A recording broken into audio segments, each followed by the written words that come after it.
আমরা যেন দুনিয়াতে শান্তিপূর্ণ জীবন লাভ করতে পারি, আমরা যেন আমাদের পরিবারে একটা জান্নাতি পরিবেশ তৈরি করতে পারি, আমরা যেন আমাদের সমাজে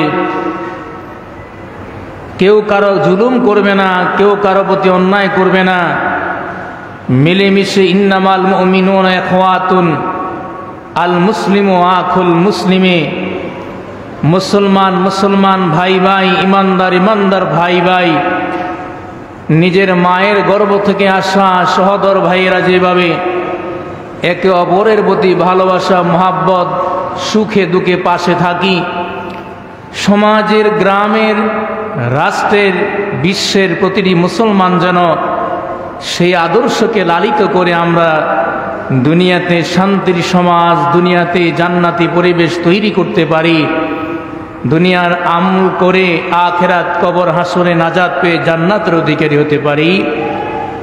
এজন্য মহান রব্বুল আলামিন আমাদের মাঝে এমন একজন নবী প্রেরণ করেছেন, এমন একজন নবী দান করেছেন আমাদেরকে আখিরি জামানায় এসে, যেই নবীর আদর্শ, যেই নবীর কথা, যেই নবীর ব্যবহার, যেই নবীর লেনদেন, যেই নবীর সংসার জীবন, পারিবারিক জীবন, সামাজিক জীবন, ব্যবসায়িক জীবন, যেই নবী রাষ্ট্র পরিচালনা, আপনার যেই দিক তালাশ করেন সেই দিকের মধ্যেই আপনি পৃথিবীর সর্বশ্রেষ্ঠ আদর্শ খুঁজে পাবেন।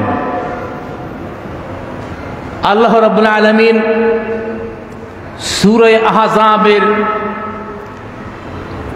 21 নম্বর আয়াতে কারিমার মধ্যে বলেন,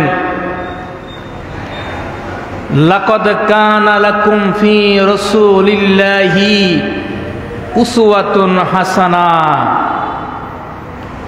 হে আমার বান্দারা, অবশ্যই তোমাদের জন্য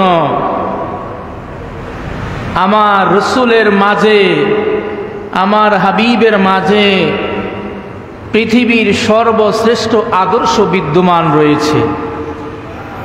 যে আদর্শ তোমার মা বাবার কাছে, তোমার ওস্তাদের কাছে, তোমার নেতার কাছে, তোমার পীরের কাছে, পৃথিবীর কারো কাছে খুঁজে পাবে না, সবার চেয়ে সর্বশ্রেষ্ঠ আদর্শ রয়েছে আমার হাবিবের মাঝে।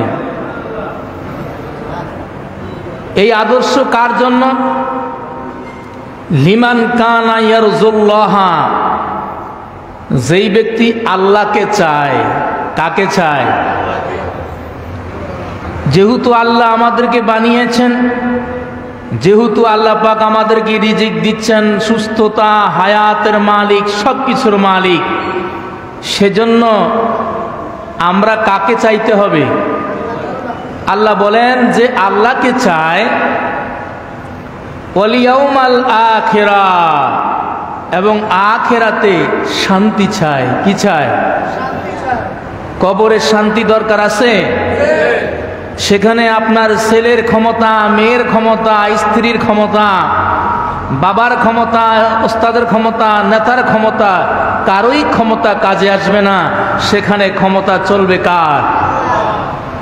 তো আল্লাহ পাক বলেন, ওই কবরে যিনি তোমাদেরকে শান্তির ঠিকানা বানিয়ে দিতে পারবেন, তোমরা যদি ওই কবরের শান্তি হাসরের আরশের নিচে চায়া, ডান হাতে আমলনামা, জান্নাতের অপুরন্ত সুখ স্বর্গ লাভ করার ইচ্ছা থাকে,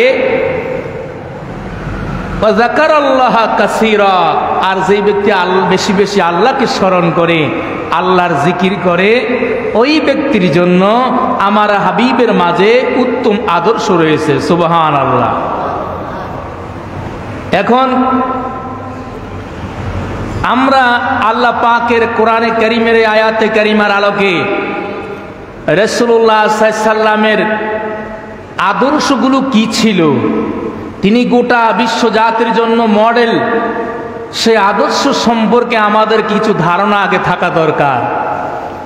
রাসূলুল্লাহ সাল্লাল্লাহু আলাইহি সাল্লামের বৈশিষ্ট্যগুলো কি ছিল, আল্লাহর হাবিবের ওই বৈশিষ্ট্য যখন আমরা জানতে পারবো, তখন কিছুটা হলেও আমল করার সুযোগ হয়ে যাবে। ঠিক কি না?